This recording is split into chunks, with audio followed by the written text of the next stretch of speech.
Regalo raw mula sa Diyos ang mga bata, biyayang maituturing. Kung gayon, bakit meron pa ring mga abandonadong sanggol? Nasaan ang kanilang mga magulang? Walang mga paa, walang isang kamay, walang ari, at wala ring butas ang puwet ng 9 na buwang gulang na si Baby Angel. Pero hindi raw ang mga ito ang nagbibigay sa kanya ng pinakamalaking kakulangan.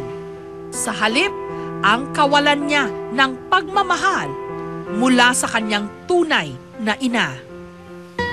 Magtatatlong buwan na kasing hindi binibisita nang nagluwal sa kanya ang munting anghel. At ang nag-aaruga ngayon sa sanggol, ang hindi nito kadugo na si Melba. Ayon kay Melba, hindi raw maalagaan ng tunay na ina ang bata. Kaya't kinuha siya bilang yaya ng tiyahin ng bata na si Mirna. Kung gusto ko daw ng part-time, sabi ko anong part-time? Mag-aalaga ka ng bata for 1 week. Sabi ko anong edad ng bata? Ayaw kasi yun tumatakbo. Sabi niya hindi tatakbo kasi sumenyas siya. Tapos nung kinabukasan nga, dinala niya, nakita ko yung bata, tapos wala nga siyang paa. At syempre, unang reaksyon ko, nagulat ako, di ba? 2,000 piso raw ang napag-usapang sweldo niya kapalit ng pag-aalaga kay Baby Angel. Nung una, regular pa raw itong nakakapagpadala ng pera. Pero matapos ang ilang linggo, dumalang na ito. At dahil sa text lang niya ito nakakausap, walang magawa si Melba. Pati ang tiyahin ni Baby Angel, hindi na rin daw dumadalaw. Dumadating sa point na talagang halos magkulitan kami ng buong araw. Kasi kahit yung ngayon lang magdamag na to, maisalba natin yung bata. Tapos hanggang sa wala nga din daw siyang mahanapan.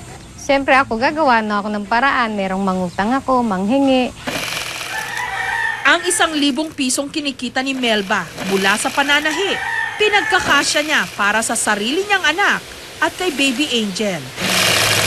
Pero dahil kapos sa pera, hindi magawang mapa-opera ni Melba ang butas sa tiyan ng bata. Sino-sino? Halo yung emosyon ko doon sa bata nung paano pag na-opera, pwedeng ito na yung daan para magkahiwalay kami ng bata, di ba? Pero okay na lang din kasi ang focus ko is para sa bata pa rin. Ma-opera siya. Alam ko naman di ko siya pwedeng angkinin na habang buhay, di ba? Basta yung time na nasa akin siya, nasa amin siya ng anak ko. Kahit bata siya, siguro naman naramdaman niya, di ba, na tinuring ko siyang anak. Sinubukan naming kontakin ang tunay na ina ni Baby Angel. Pero base sa text nito, hindi pa raw siya handang humarap sa amin. Sa halip, ang tiyahin nitong si Mirna ang aming nakausap.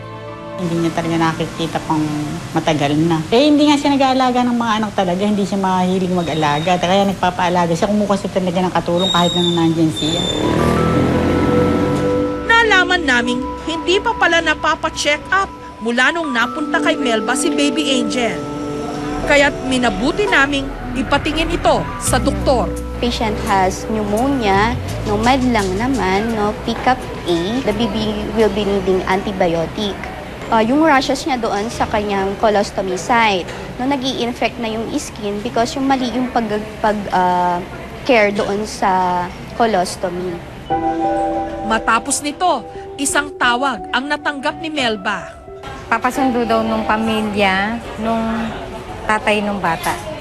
Yung lolo't lolo daw ang susundo. Matitikman na kaya ni Baby Angel ang pagmamahal ng tunay niyang kadugo.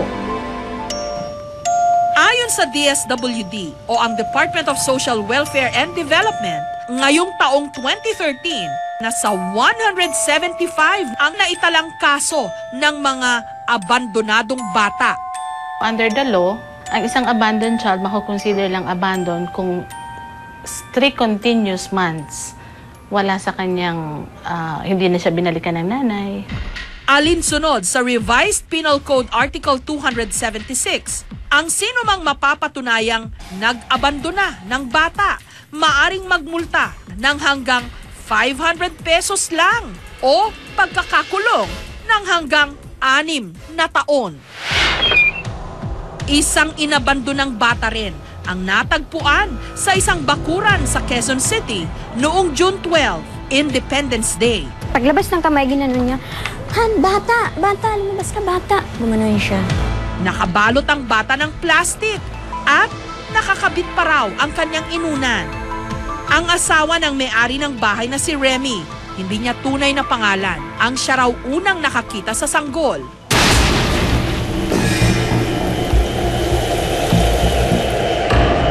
Alas 2 daw yun ng madaling araw. Katatapos lang daw noon ng malakas na ulan. Lumabas ang kanyang mister para samahan ang kanilang aso na tumugon sa tawag ng kalikasan.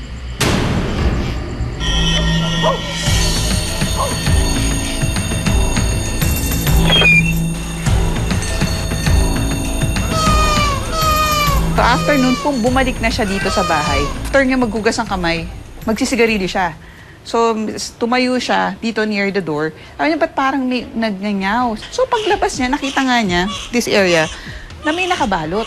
So, sabi niya, may nag-iwan ng pusa. So, nilingon niya pa sa labas kung sino yung tao niya. So, wala siya nakita. So, nung tinitigan niya, tinatch niya nung paa niya. So, nung tinatch niya, gumagalaw. Laking gulat na lang daw ng mister ni Remy na yung nakasupot, isa pa lang, baby. Siguro, ayaw rin niya mamatay yung bata. Pero wala siyang choice. Siguro planado na rin niya kung paano gagawin niya sa bata. Ayaw din niya mamatay. So naghanap siya ng tao na makakakita agad ng baby. Ang kasambahay naman na si Aling Marivic. May bata! Yan. May nag-iwan ng bata dito. Katatapos lang daw magwalis nung narinig ang kanyang mga kapitbahay. Ano yan, sabi ko? Bata man ang iniwan. Nung nakita ko talaga mukha. Sabi ko, Diyos ko, Maria, anghel, sabi ko, anghel yan. Doon dito niya maputla, tapos makikita mo talaga yung dugo. Binuksan ko pa yung nakabalot sa kanya. Nakita ko, mga dugo pa eh. Kung sino ka man, ako, ewan ko lang, pagsisihan mo talaga buong buhay mo yan. Ginawa mo sa loob ng 9 na buwan, dala-dala mo. Tapos parang pusa na lang na i-ano mo na lang. Dito sa Quezon City General Hospital, dinala ang sanggol. At dahil Independence Day ito nung natagpuan, pinangalanan nila itong Baby Indy. Sa ER, medyo nangingitim yung mukha niya and then meron pa siyang nakakabit na umbilical cord. Findings lang na medyo sa kanya yung sa chest x-ray niya which is yung pneumonia. Nakakatuwa na sa kabila ng kanyang pinagdaanan, nagawa pang ngumiti ng munting anghel. Sa ngayon, maayos na raw ang kalagayan ni Baby Indy. Katunayan nung Lunes, palabas na ito ng ospital. Pero dinalaw muna siya ni Aling Marivic.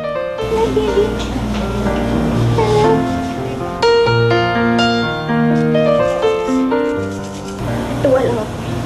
Hindi ko siya. Kahit sa ngayon lang, dinalaw ko siya. Tumawa siya.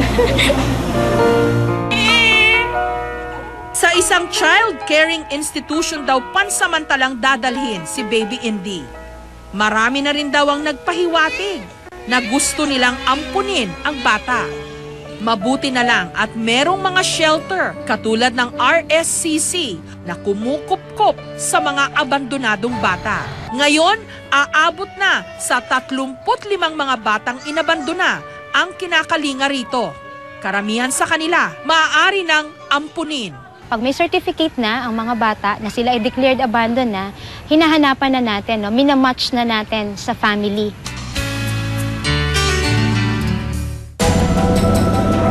Samantala, matapos makatanggap ng tawag na di umano, kukunin na ng kanyang tunay na ama, si Baby Angel. Minabuti ni Melba na sa barangay makipagkita para masiguro kung tamang tao ang pagbibigyan niya ng sanggol. Isang social worker din mula sa DSWD ng Bulacan ang aming nilapitan. Mukha kasing may sakit siya, matinding gamutan, wala ka naman din pong nagdodostos. Pero matapos ang isang oras ng paghihintay, walang kamag-anak na dumating para kunin si Baby Angel. At dahil lumalalim na noon ang gabi, Minabuti na ng kinatawan ng DSWD na kunin kay Melba ang bata. Ngayon na po. Ngayon na po. Yaan mo na po. Kung gusto niyo po sumama, pwede yun naman yung dalawin doon. Sige na po. Para mas hindi na kayo mas mahirapan. Mas lalong napapanga sa inyo pong si baby. O, pwede nyo naman pong dalaw-dalawin. Opo. Hindi ka naman ito makakalimutan, ma'am. Hindi ko na kami na ngayon na agad-agad na.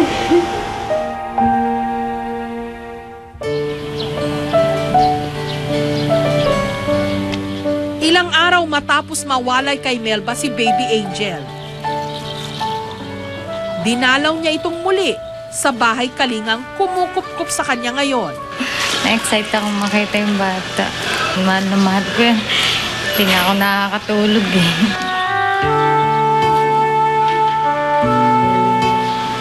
Mataya mo akong tignan. Maaring ito na raw ang huli nilang pagkikita. Masaya ako nakasama kay bata, tapos nakita ko yung lagay niya. Kaya lang siyempre yung sitwasyon niya ngayon, di ba? Parang nakita mo naman, kailangan niya yung talagang yung nanay sa kanya, di ba? Pwede ko lang siya iuwi.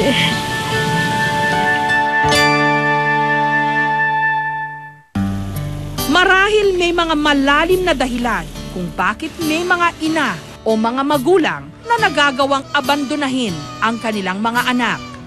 Pero mahirap maunawaan kung paano ang mga munting anghel na walang kalaban-laban, basta-basta na lang iiwan at pagkakaitan ng pag-aaruga at pagmamahal.